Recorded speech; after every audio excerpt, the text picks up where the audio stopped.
Tonight I was thinking about bringing it kind of back to what we normally talk about. This shirt is driving me nuts. Sorry, guys.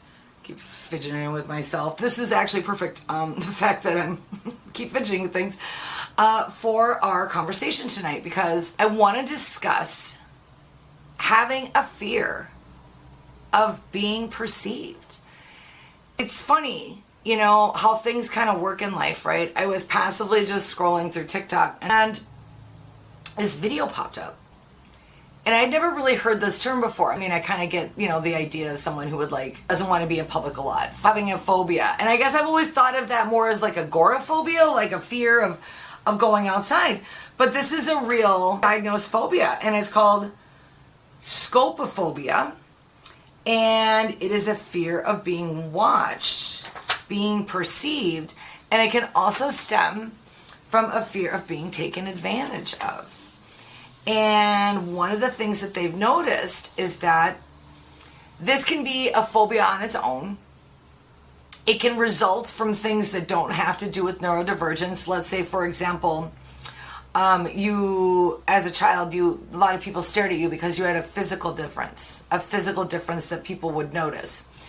Over time, you might fear being perceived, and you may get very self-conscious about how people may be judging you. It's very easy to see how that can go, where your inner critic, you're assuming everybody else talks as badly about you or thinks as badly about you as you do. And we are always roughest on ourselves, right? Most people are so busy paying attention to their own stuff, they're really not paying attention to us as much as we might think that they are. But this fear of being perceived. The example they gave was you rearrange your pillows as soon as you stand up from sitting on your couch because you want to erase the fact that you sat there. I was like, I do that all the time. Like, I live alone, and I still have a really hard time having my house messy because there's this rolling thing in the back of my head. Someone might come over, and then that'll be the day that the house isn't clean, and then they'll think you're not a clean person. Like, it's ingrained. And I didn't realize how much of that managing I was doing, right? So just that one, and that's why stories are so important. So I went on a little bit of a search on it. So this is something that affects people's nervous system. It can be a panic attack, right? They find that it is very common in neurodivergent people. The reason being, if you are neurodivergent, there could have been some bullying, right? There could be some a lot of criticism, if you received a lot of criticism about your neurodivergence, that you weren't normal, that you weren't doing things the right way. If someone has this particular phobia, this fear of being perceived, oftentimes things that are very triggering for them are large social gatherings, right? But like intimate eye contact can be really, really tough. And, you know, in society, at least I heard the message quite a bit, like, look them in the eyes, shake their hands, look them in the eyes, stuff like that. Well, if you're somebody who has a touch of this fear of being perceived, like, that's really daunting to look someone in their eyes, right? It's also very common to have this fear of perception if you have some kind of CPTSD or PTSD. It's more common in women. It's also extremely common in young women, and the advent of social media has definitely not helped this, where there are these unrealistic body standards, and like people have the beautiful lighting and the beautiful filters, and the everything's perfect, right? And it just gives this illusion you're so horribly flawed, and everybody's thinking about it. That's what moves it into. We can all be self-conscious, and we can all have bad, runs on our self-esteem and stuff like that. But if you're almost obsessive about it, it's occupying a lot of your energy. Like, imagine a text message, you're like imagining a text message chain that you're not involved in. and what are they saying about you, and what's happening. And but then also too, you don't want to see those text messages, because this fear of perception, this fear of being seen, is just a fear of judgment. And if you grew up in a high conflict household, or in a household that did not know at the time that you had attention deficit disorder or neurodivergent needs, that may be where some of this stuff started. And it's just, again, it all leads back to judgment. And our perfectionism is something that runs really, really hot and heavy in the attention deficit neurodivergent space. And the reason why you'll see a lot of it is because you received at a young age the message that, like, you're scatterbrained, or you're not paying attention, or you're not getting it, or whatever the case may be for you, whatever the feedback was specifically. So you go out of your way in adulthood to avoid that. You work harder than anybody else to avoid that, because you're not doing it because you necessarily want the promotion, or you want necessarily even the praise. You just want to avoid the criticism. That's the real motivation. The real motivation behind that is to not be criticized. And if your biggest fear is being criticized, and you crumble at the thought of criticism, it's just horrifying. And I know, because part of what I really recognized in this is when I started seeking treatment for what I would find out was neurodivergence. I didn't know. I just knew I was losing my mind. I had a panic attack on stage, and this is exactly what I feared. This is exactly what happened. During that panic attack, all I could think in that moment is, they're seeing me, and I don't want to be seen. I can't handle being judged right now. I can't be on this stage right now. I can't. And so, yowza. And maybe, other people are like, oh yeah, I know about that. And I mean, that's cool, but it just also goes to show you, heck, I've been talking about this stuff for like a couple of years now. I hadn't heard that. I'm always learning something new.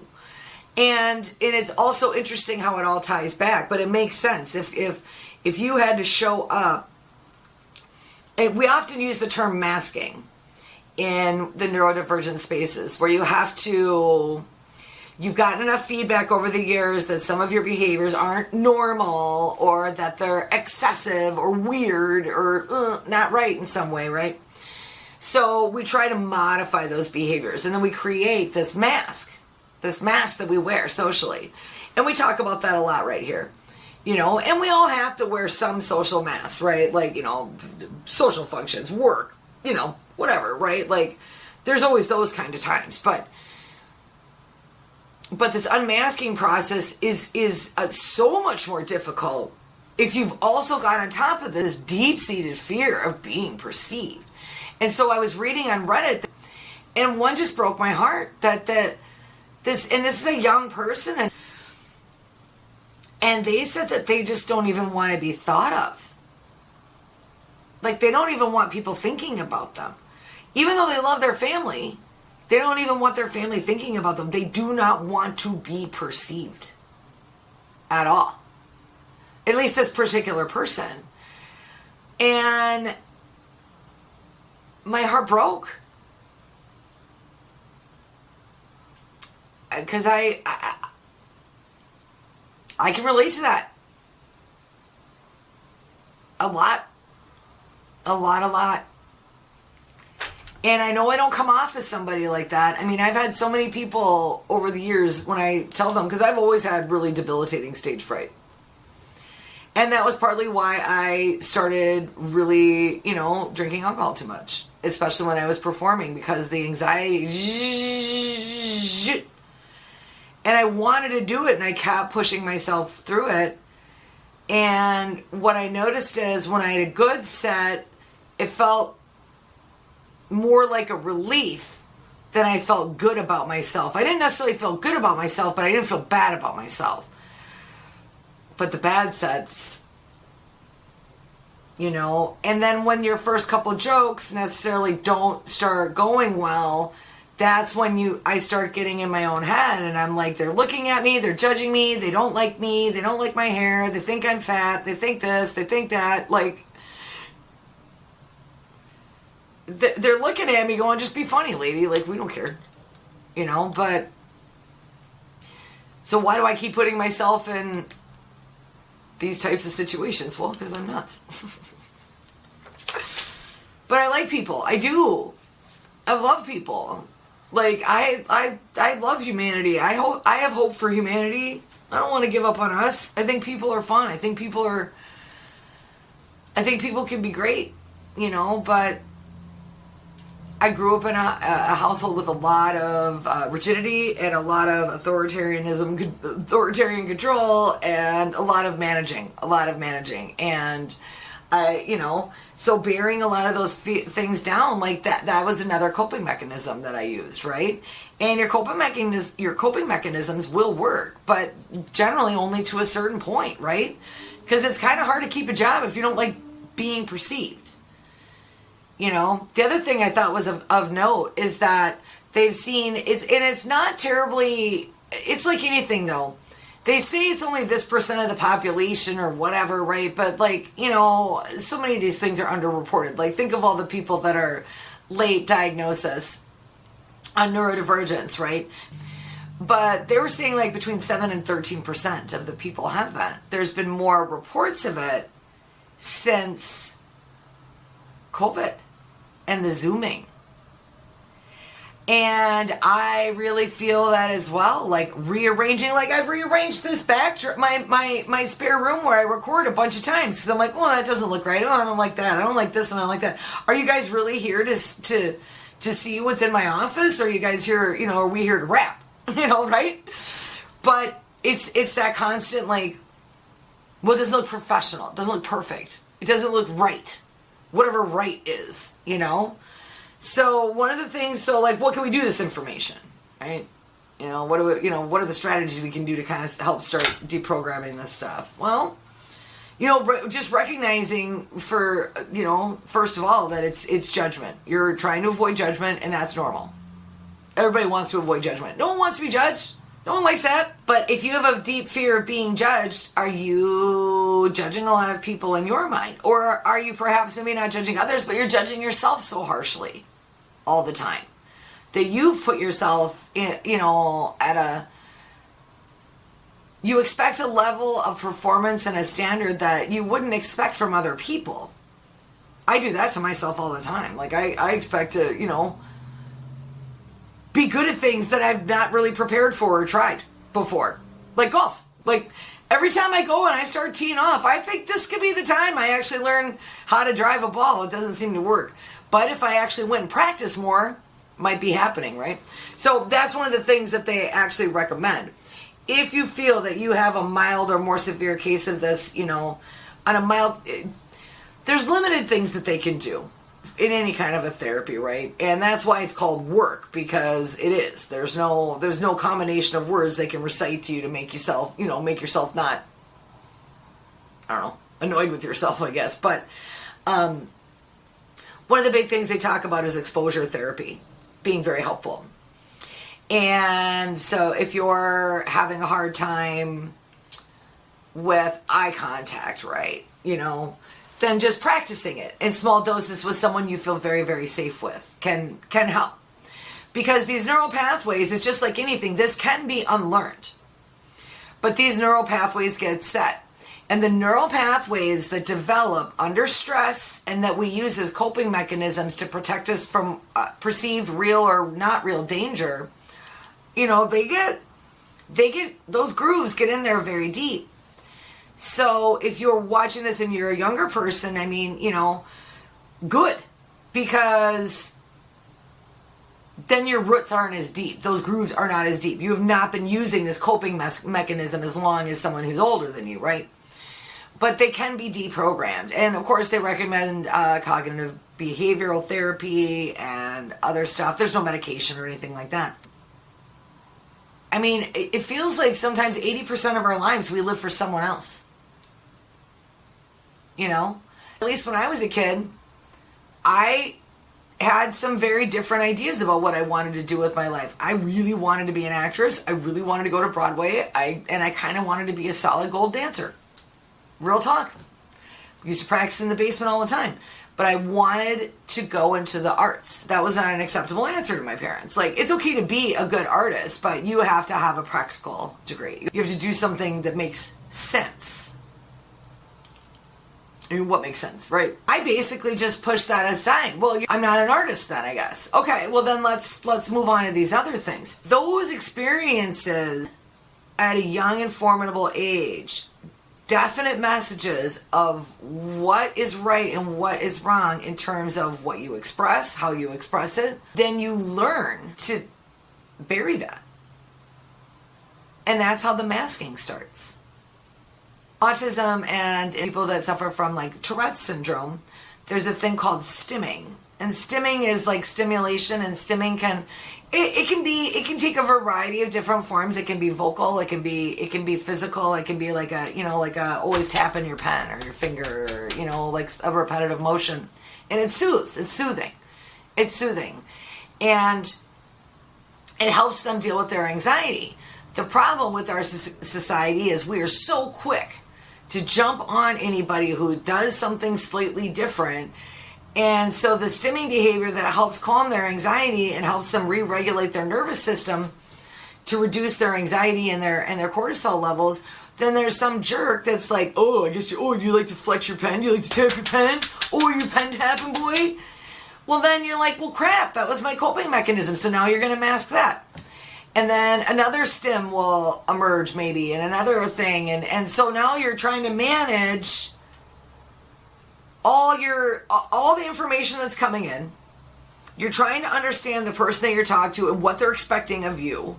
Meanwhile, you're looking around for all the social cues you can get because you don't want to misread the situation. And then at the same time, you're trying to like look at them normally, like enough eye contact, but not too much, and all the things, and you're doing all this in your head, and no wonder no wonder I'm not listening to people. And it's not being self-absorbed. It's almost like it's an inability to get out of your head. It's an inability to get out of your own way, is the way I feel about it. It's exhausting. It's exhausting because you're constantly looking for outside cues to see, basically, is this right? Am I doing it right? Am I doing it right? Am I saying it right? Do you like me? Is this okay? Are you all right? Am I all right? Are we all right? And then, you're exhausted. Trying to keep all that straight in your head all the time. And I know it well. So, fear of being perceived. Kind of wild. And just even to kick around the idea, that analogy of rearranging your cushions right away after you get up, as if to erase any trace of you in your own home. I do that all the time. I thought it was like OCD. Like I have to make my bed. But I was required to always make my bed as a kid. That the house, there can't be any dishes in the sink. All the dishes have to be clean and at least on the drying rack. Well, that was a rule. That was a rule in my house, right? If I know my mother's coming over, I love my mother, but she's definitely a neatnik. She's definitely a cleaner, right? She's definitely she's got every kind of cleaner known to man in her house. She gave me for my birthday once a book, How to Clean Practically Anything. And I'm like, how dirty do you think I am, Mom? I'm like in my 40s. Thanks for the book. But anyway, but I used to work myself up into such a tizzy when I would be hosting like Christmas or Thanksgiving, because I knew my mother was going to be looking not to see if everything was put away, not to see if everything was clean, but like, are the baseboards clean? Did you dust the light bulbs? White glove. Is the silver polished? You know? And that's her. That's her perfectionism. And I see that now. There's a funny video, and maybe you've seen it. It's older. It's like, I don't know, probably 8, 9, 10 years old. But a man pretending to be his wife, freaking out running around the house before company is coming. And it's hilarious. But I saw that. I saw myself. I'm like, I really do that. Like, I would freak out for like 2 days before. Cleaning everything. Terrified if I forgot to clean it, or if it didn't look right, and if it wasn't spotless, or if someone used and brushed their teeth, and then there's a splatter of water in the guest bathroom or whatever. I'm like, oh my God, like, ugh. And then I would get so wound up and so mad that my family had the nerve to actually live in our own home for the 2 days before Thanksgiving. Like, you shouldn't live here. What are you using stuff for? We gotta keep this clean for 2 more days. And I realize now, like, that was just me trying to avoid judgment from my mom. And honestly, my mom probably didn't care as much as I thought she would care. But in my mind, you know, like when she was using the guest bathroom, like she was gonna be looking at all of it, looking around, and, you know, and whatever. So I don't know. But that was my perception of it. And so when we start showing up for ourselves as ourselves, right, it's upsetting for us, it's upsetting for others, and things like that. But the good part is, you know, if you can start taking off the mask a little bit here and there, you know, and showing up places and exposing yourself a little bit at a time to new information, maybe some new people, it does seem that it can be something that can be rewired. And something that doesn't necessarily have to be debilitating in all cases. But they were also very clear in my research that this is a broad range. And there are people that have very severe cases of this where it is to the level of that example I gave on Reddit. So if anybody's ever listening to something like I've got like this in the replay, always just don't take my word for it. Don't take anybody on the internet's word for it necessarily, but always do your own research, right? But if this is something that you're like, like I did 2 days ago when I watched that video, if you're already seeing someone, a professional, this might be a good idea to talk to them about it and see if there are some steps you can take in working that into a current regimen. Or maybe it's something that you want to kind of explore and do some reading on yourself. I do not have any books on this subject, so I can make no recommendations. I did find several very good articles online, and there's a decent amount of information about it. But yeah. So fun. I have a phobia. Great. And when we think about these things and we can see where they started, it's not to go back and blame our parents. It's not to go back and say, well, my mom did this and my mom did that, and da-da-da-da. You know, we're all operating off, you know, for the most part, most people are operating off, you know, best intentions, right? They're trying. And, you know, I get that. But seeing that the perfectionism is tied to this, knowing all these other factors, and that there's a high level of it when you've got neurodivergence, and that you had to do a lot of masking, and that you had to suppress a lot of your neurodivergent traits, and that, like, it makes sense. It makes sense. And I feel like you're never going to necessarily change any of it, but at least for me, I find comfort in understanding why I have that notion. I mean, it doesn't make it any easier to process when it's happening, but it's not just because there's something wrong with you, right? That's not it. You know, there aren't right people and wrong people. There aren't. We're all people. Like, you know, the old saying, even a broken watch is right twice a day, you know? But people, you know, yeah.